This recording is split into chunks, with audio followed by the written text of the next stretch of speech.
Beijing ni June som lenga tuni simding Korean ni nalian kwa aneu guk pan som lenga.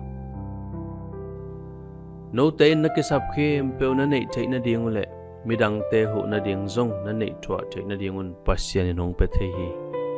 Korean ni nalian kwa neu giat. Pasian thu pa hom khian na. Aton tung in Stanley chit na to apya khiat zia lamdang kasai. Hangam te anlei sakin let song khong pia a. Bengkim teng ha in athanem mi te pa to in tha peden hi. Alamdang zolai pen Stanley in midang te bangin atampi a hi lo hangin. To banga pia khian na ane izo den na dingin asumbol na zong kwal zo na moto to hi. Khat pewin alungdam na akau chiang in nui mai takin van lam en towin ko ka. Kay hilo pasien kiang pan hi chiton tong hi.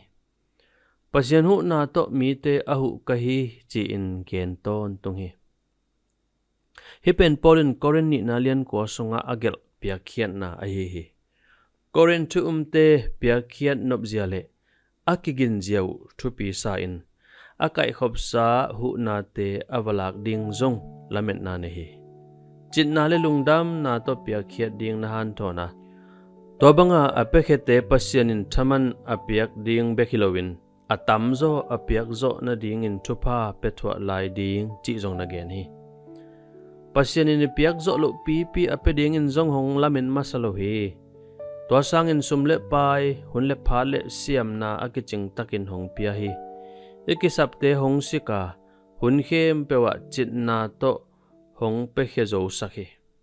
Hong piak thupa tung panin ki pekhe kiek thei chi phokomin na le lungdam na tak to a pekhe thei hi. To komin pasien min athang sak zong ihilai hi. Pasienin bang hong pia hiam. To nanga thupa te tuni in kwa na hom son ding hiam. Pasiano na thupa amothei ding in kamit hongon sakin la. Kasan sa thupa tampi te chit na le lungdam na to ape kheding in kalung tang hongon sakin. Amen.